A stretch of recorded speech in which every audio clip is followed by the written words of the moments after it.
Visto de Fora. Olá, viva, bom dia, bem-vindos a mais um Visto de Fora. Olá, Begonha Iniguez, olá, Olivier Bonamici, bem-vindos. Olá, bom dia. Neste programa vamos falar de Cristiano Ronaldo em específico. Mais à frente fica aqui o compromisso, mas para já eu pergunto-vos se estão desiludidos com a prestação da seleção portuguesa de futebol no Mundial da América do Norte. Tu, claro, Begonha, estás contente com o apuramento da Espanha. A Espanha ganhou no fim. Mas o que é que achas, que avalias da prestação da seleção portuguesa? Pois é uma pena.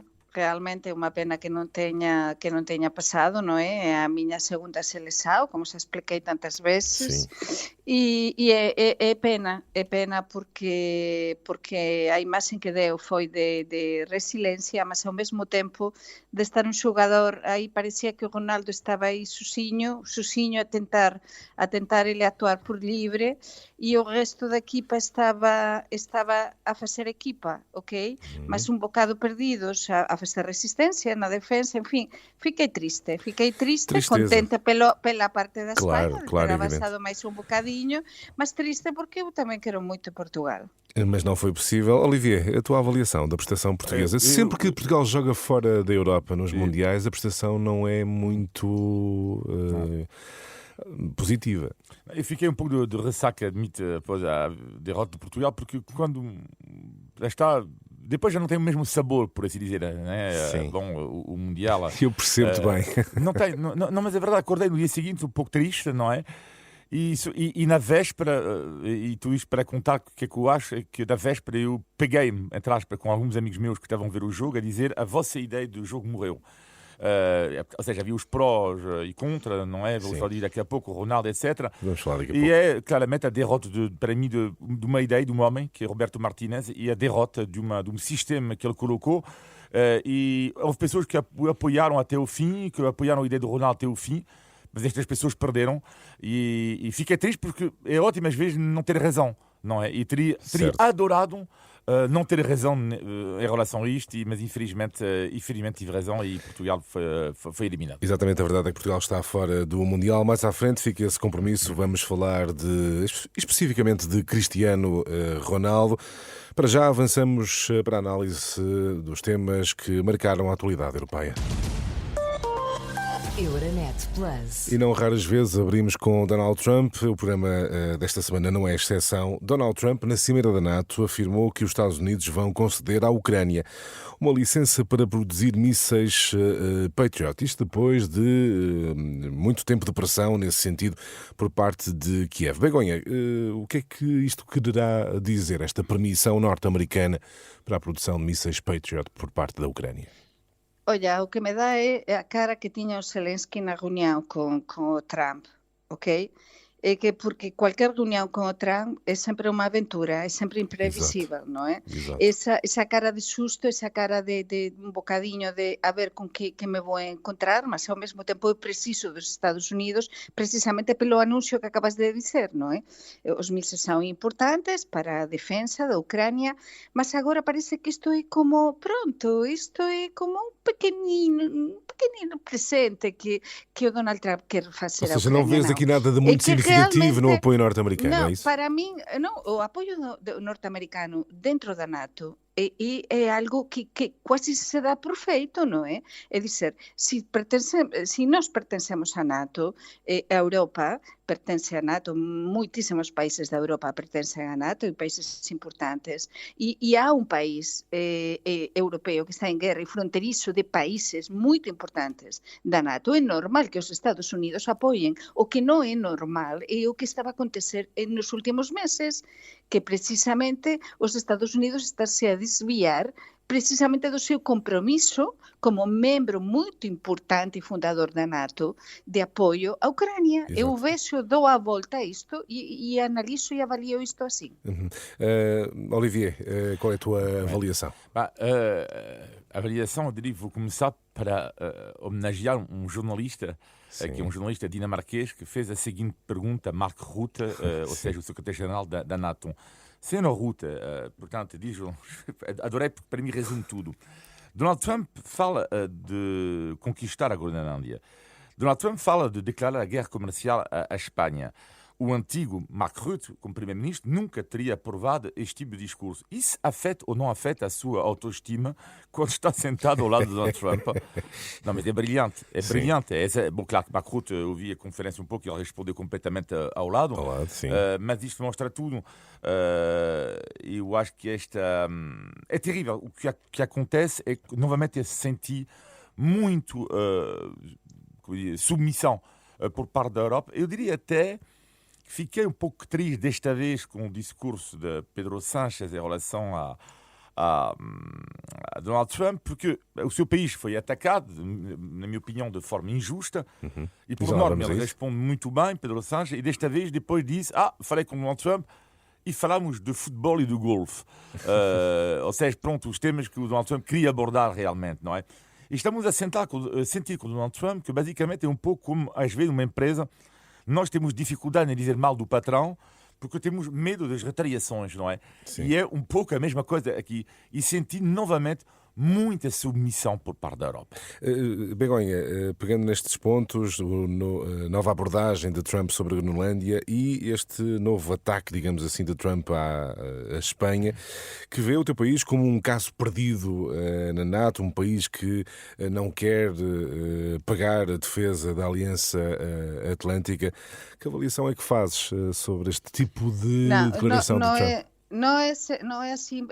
O Olivier explicou muito bem a mudança precisamente de atuação e de discurso do Pedro Sánchez, que foi também uma mudança, digamos, de conveniência neste caso, e precisamente a mudança de discurso do Trump com o Pedro Sánchez um dia depois de ter dito que era o pior do pior, Espanha, não é? E Pedro Sánchez, precisamente porque os dados que a imprensa espanhola destaca nos últimos dias e que a Espanha sí que está a investir dinheiro em defesa, só que se diz, não vamos investir os 5% que pediu Trump, e outros países disseram que sim, não estão a cumprir. No caso de Espanha, desta cimeira, saiu, digamos, com o rabo entre as pernas. Por quê?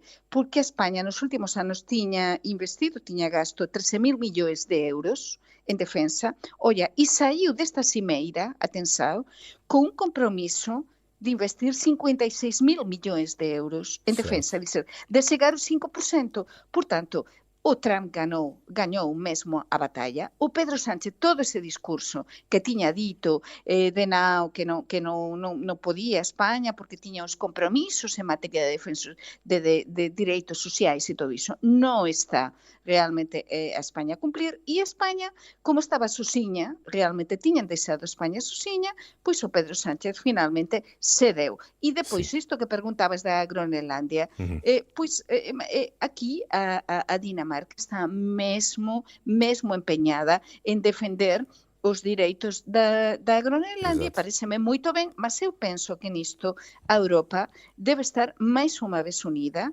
mais uma vez num só bloco, e, sobretudo, para tentar pressionar ao Trump um bocadinho, porque desta cimeira se sai com a impressão de que o Trump ganhou a batalha, sobretudo no que tem a ver com o gasto, com a despesa militar dos países da Europa. Então, isso a mim deixa-me bastante preocupada. É também a tua impressão, Olivier? Donald Trump sai por cima. Isto tudo vai ter que obrigar, de facto, a Europa, os países europeus, a terem uma política mais efetiva, comum de defesa. Sim, mas eu acho que é isso que... Eu acho que a Europa, de uma certa forma, pode agradecer a Donald Trump, porque eu nunca vi tanta solidariedade, até quando ele ameaça a Espanha, assim, a Europa sabe muito bem que ninguém vai deixar isto acontecer na Europa. E por causa da atitude dele, reforçou-se, eu diria, a NATO, de uma certa forma, e, sobretudo, reforçou-se, na minha opinião, a defesa dos próprios europeus. E se, de facto, porque Donald Trump, eu digo 99% das vezes mal de Donald Trump, mas uma coisa está certa, nós podemos agradecer, e digo isto sem qualquer ironia, o facto de a Europa agora de gastar mais pela sua defesa, porque o inimigo está à nossa fronteira, está perto de nós. E já não temos o escudo protetor norte-americano, não é? Exatamente. E por causa disso, ele fez com que houvesse acordar da Europa. E não há outra forma, neste momento, de continuar neste caminho de cada vez mais depender menos dos Estados Unidos. Muito bem, está feita. Mas aqui há outro Begonha, para tema, terminar, aqui há rapidamente. Sim. outro tema muito importante que não estamos a abordar e é como consequência precisamente deste gasto, desta despesa, deste aumento en materia militar nos orzamentos dos diferentes países europeos, precisamente sae desta reunión da NATO, e no caso de España e non só de España, que acontece? Que o próximo cuadro financiero da Unión Europea 28-32, o que vai supor é que vai haber moito menos diñeiro para precisamente a axuda para os fundos europeos en materia, por exemplo, de axuda para direitos sociais, para a xuventude, para apoio a moitas causas importantísimas na Europa, no que é o desenvolvimento do noso continente, das rexións periféricas e até do sul da Europa, como as nosas, ok? E então isto vai ser, vamos viver as consecuencias disto, porque o dinheiro é como numa família, non chega para todo. Claro, e será Portanto, isto vai ter consecuencias a partir dos próximos fundos em 2028, se não se haverão. Então, alerto sobre isto. E será um tema que iremos certamente abordar. Está feita a análise aos temas europeus. Este Visto de Fora é uma parceria Renascença-Euronet, a rede europeia de rádios. Euronet Plus. Milano. Zagreb. Bruxelas. Sofia. Riga. Euronet Plus, a rede europeia de rádios para compreender melhor a Europa. Como prometido, vamos falar de Cristiano Ronaldo. A última conferência de imprensa que antecedeu o Portugal-Espanha, em que Portugal foi derrotado. Cristiano Ronaldo teve afirmações muito fortes. Enfim, teve uma postura quase de guerrilha, digamos assim, com alguns jornalistas e disse que há 23 anos, que o tentam matar. É mesmo assim, Olivier? Achas que há 23 anos que tentam matar o craque português? Não, eu acho exatamente o contrário e até acho grave dizer isto. E, aliás, queria aqui homenagear mais uma vez um jornalista, um colega da RTP, que em pleno direto diz exatamente isto, que é preciso ter lata, entre aspas, para dizer isto, em direto na RTP sobre o Cristiano Ronaldo. Ele diz, lata pela positiva, ele diz, mas onde é que nós queremos matar Ronaldo? Quem é que temos o direito de criticar? Hein? Nós vivemos numa democracia, mas quem é que considera que o Cristiano Ronaldo é ou qualquer pessoa que seja para estar imune às críticas? Não estou a perceber. Claro. E ele teve muito bem, o nosso colega, não é? E isto que o Cristiano Ronaldo se esquece disso. E que ele não admite. Ele faz lembrar muito o Scolari na altura, quando era treinador do Portugal. Sim. Que era Scolari, era todos contra ele ou com ele. Acho esta atitude exatamente contrário que devia ser. Exatamente contrário. Mas espera aí, mas uma pessoa não tem o direito do Ronaldo não pode jogar? Não?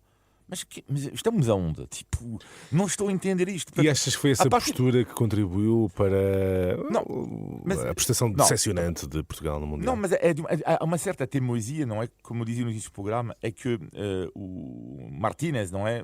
Teimoso na sua ideia do jogo, a manter sobretudo Ronaldo, mas não só, no 11.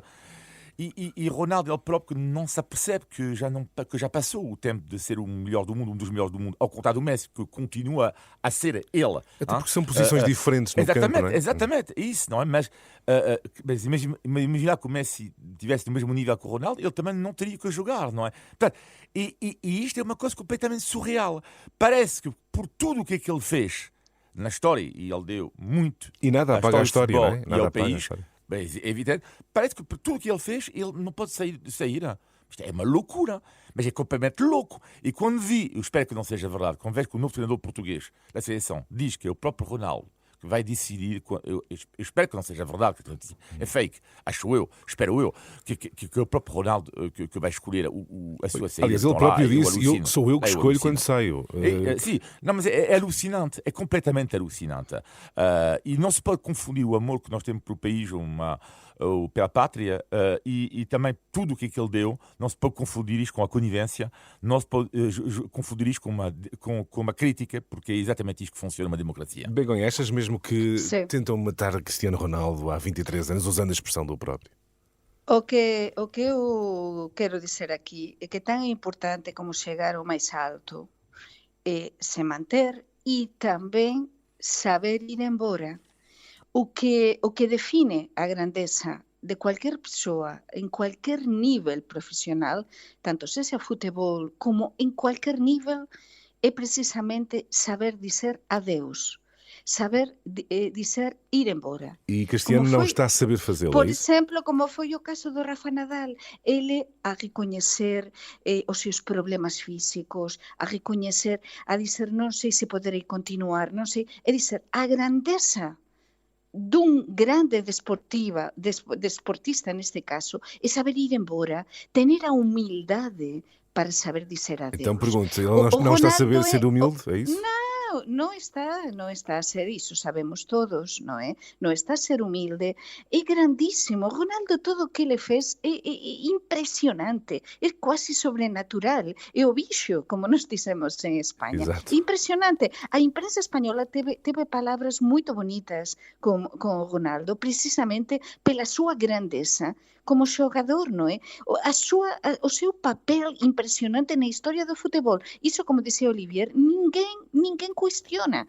Mas Claro. ele ten de saber que o seu tempo non é un tempo de xogar os 90 minutos. E vai ficar ok? com esta imagem O seu- de que não quis sair, esta- é isto que vai ficar. E depois que há outra coisa muito difícil que para qualquer selecionador, para qualquer treinador e para o próximo da seleção portuguesa, precisamente é sempre lidar com o Ronaldo. Porque aqui não é ou estou com o Ronaldo ou estou contra o Ronaldo. Esse não é o tema. O Certo. tema é como é que lidar com a situação de um grandíssimo jogador que xa non é o mellor, mas continua a ser bom, Certo. mas non se calhar bom para todo o xogo estar à volta dele, ok? Que é a impressão que deu e na imprensa internacional e que todo estaba como em torno a ele, não é? Certo. E ele sozinho lá na área a tentar lançar e o resto da equipa por outro lado. Isso não é assim. Então, para a seleção portuguesa, vai ser o depois de Ronaldo, vai ser Muito uma bem. reinvenção total. Veremos. Então, agora há um caminho para andar. Muito bem, fica a análise feita sobre as polémicas, podemos dizer, declarações de Cristiano Ronaldo, o craque português, afirmou que durante 23 anos que o tentam matar. Está feita a avaliação. Vamos avançar para o índice de Tugalidade. Índice de Tugalidade. Ora bem, vocês que conhecem bem o território português, gostam muito de conhecer pontos do território português, digam lá se já perceberam quais são os nomes de localidades mais repetidos, em que existe o mesmo nome de localidade em várias zonas do país. Conseguem acertar em algum? Qual é o nome de localidade que vocês mais encontram, por exemplo? Eu diria, não sei, é estranha a tua pergunta. Eu estou a Não, acreditar no estás vosso a poder de dar observação. pistas. Neste caso, não nos Vocês querem pistas? Estás a dar pistas. Vocês querem pistas. Então, vamos lá.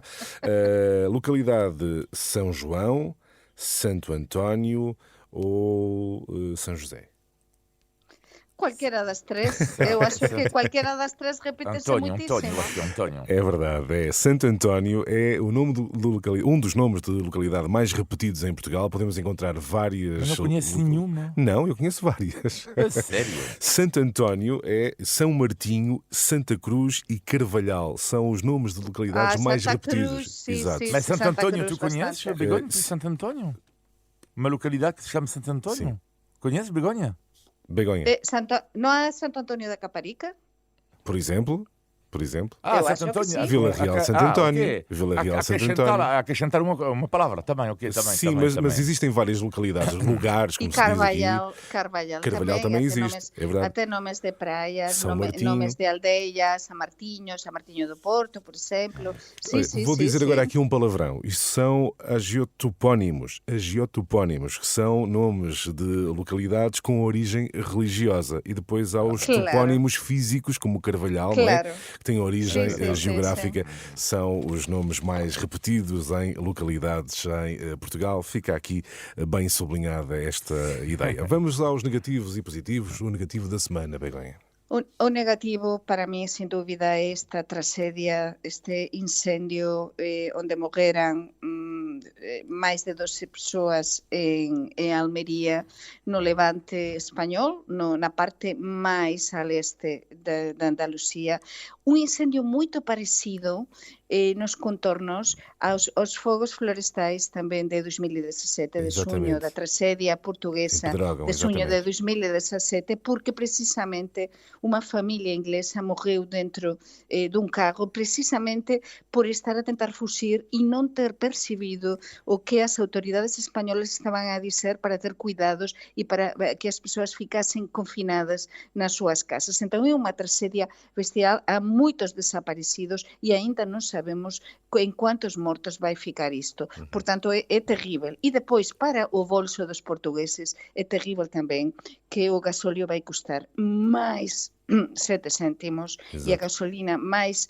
3 céntimos xa para a próxima semana. Os prezos da gasolina e do gasóleo en Portugal xa teñen un nivel que isto é, e non sei en que vai dar, e é realmente muito, sem dúvida, também muito preocupante. E todos sentimos isso, é de facto, quando aumenta o preço é mesmo negativo. O teu negativo, Olivier? O meu negativo é a Câmara Municipal de Almada, onde eu vivo, por acaso, e porquê? Por causa da falta de água que há neste momento em muitas freguesias de Almada. É uma vergonha autêntica. Por acaso, eu, como no meu caso, não tenho tido problemas, mas conheço pessoas que vivem isto na pele, sobretudo na costa da Caparica. É uma vergonha absoluta porque sabemos que a água, e isto é o início, isto vai acontecendo em outras cidades e outros países já aconteceu. Portanto, esta falta de água, em geral, é um problema que vai acontecer cada vez mais. A questão aqui não é tanto isto, é a questão de saber que nunca houve nem aviso, nem nada.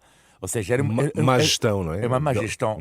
Teve que houve, podia ter havido mais trabalho para evitar essa situação chegar até este ponto. É terrível quando é o falhanço total a cidade da política. E quando tudo é deixado à última hora. Às vezes rimos, porque aqui em Portugal, e sorrimos porque as coisas estão deixadas à última hora. O problema é que às vezes deixar tudo à última hora tem as suas consequências. Portanto, o meu negativo é a Câmara Municipal de Almada e deixar tudo à última hora. O teu positivo, agora vamos animar o auditório, o Begonha, o teu positivo da semana. Claro. Pois chama-se multibanco, a rede multibanco. Eu adoro também. Parece incrível, mas é que Portugal está na ribalta e está por diante, por exemplo, de Espanha, no que tem a ver com as redes, o que nós chamamos caixeiros automáticos, que é a rede multibanco. Por quê? Porque em Portugal há uma única rede e é fantástico, porque dá igual o banco no que tu tenhas a conta, que tu podes levantar dinheiro e fazer múltiplas operações. Está avançadíssimo desde há muitos anos em qualquer rede multibanco, em qualquer local, dá igual onde for e sem pagar nada, um tostado de comissão. Isso em Espanha é impensável, porque tu tens várias redes, por exemplo, de multibancos. Não des ideias, não tens várias redes, tens de pagar comissões e depois não está tudo tão desenvolvido e não se podem fazer tantas operações. Agora, algumas redes em Espanha que se permitem, mas o da rede multibanco de Portugal é algo para mim que do que melhor funciona em Portugal e do que eu tenho mais saudades também de Portugal. Muito bem. O teu positivo, Olivier? O meu positivo são dois padres. O primeiro é um padre francês que se chama Benoît de Sinetti, e ele escreveu um livro mágico que infelizmente ainda não está traduzido em português, chama-se A Causa do Cristo. E basicamente o livro é sobre o que é a instrumentalização do cristianismo pela extrema-direita. E a ideia que ele defende, este padre francês, que não se pode defender uma sociedade cristã e recorrer ao mesmo tempo ao medo e à exclusão, porque, diz ele, é contra o Evangelho, é contra o que Jesus nos ensinou nos Evangelhos. É um livro mágico. Traduzam, por favor. Se faz favor, para G. de Vence e para outros, os seus discípulos em Portugal. E o segundo padre, e com certeza teria adorado este livro, é o padre que me educou na escola dos jesuítas em França, chamava-se, porque já morreu infelizmente, Padre Loiseau. E eu penso sempre em si, senhor padre, cada vez que há um mundial de futebol, porque você ensinou-me a comunhão como um belo jogo de futebol, uma bela refeição, são sempre momentos de comunhão, e penso sempre neste padre mágico também quando há um mundial de futebol. Muito bem, terminamos assim mais um Visto de Fora. Obrigado, Olivier, obrigado, Begonha. Encontro marcado para a próxima semana. Um abraço. Bom fim de semana. Bom fim de semana. Um abraço. Visto de Fora.